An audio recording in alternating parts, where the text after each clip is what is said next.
Battle lines drawn along property lines in some Rowlett neighborhoods where the screening walls that serve as barriers between traffic and homes are broken and need repair. The question is, who will pay for the repairs? Fox 4's Sean Rabb has more. There are breaches in the bricks of screening walls along Rowlett's Dalrock thoroughfare. The city has maintained that strip Yes. and that wall. Yes. All the years that I've lived here. Alan Hogan has lived in Lake Bend Estates 31 years.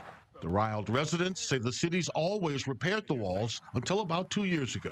And the city manager will continue, I'm sure, his claim that through his research that the wall belongs to the residents.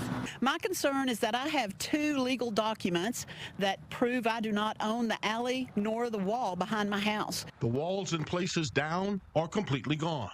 DeAndre Wright's mother lives here. He says it's not just about a property line, but his mother's personal safety. With that big hole in the wall, because anybody could walk in her backyard at any time. The neighborhood's message for help scribbled on plywood.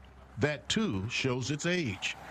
Rowlett's mayor says the city did maintain the walls for decades, but policy review stopped that work. Our ordinances are actually structured in such a way that it's not legal for the city to do that type of work. Not legal because the mayor says the city doesn't own the property where the walls are standing. The responsibility for the screening walls in those areas falls to the homeowners or an HOA in some cases. And this is the case in many cities across North Texas that face a similar challenge with screening walls. So they are under the impression that this particular property the walls are on is city property. Absolutely, and that is definitely a point of contention, and we are continuing to do research. I don't want that to be the final answer about this discussion. The mayor says, though, he's working on a plan to bring to city council.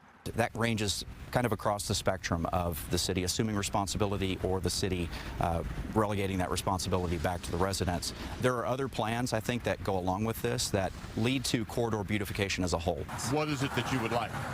I'd like the city to step up and take the ownership again. They're the owners. The city needs to step up and do what they're supposed to do. So here is one of these screening walls. Here's the hole. It's been down. Now, the city, in its budget for decades, Clarice, had a program in place to maintain these walls. A couple of years ago, new city manager, reviewing the budget and all city policies, said these walls don't belong to the city. But here's what's interesting. Here's the retaining wall.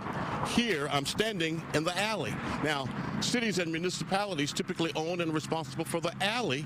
Shouldn't they be responsible for the wall? The mayor's trying to figure all that out, trying to decide if this wall is on city property, if it's in a public space, in an easement, or if it belongs to the city. We're going to stay on the wall and see how it's resolved, whether the city finds a way to resolve this or if these families have to pay for repairs themselves. All right, Sean, we know you are going to keep us informed. Thank you.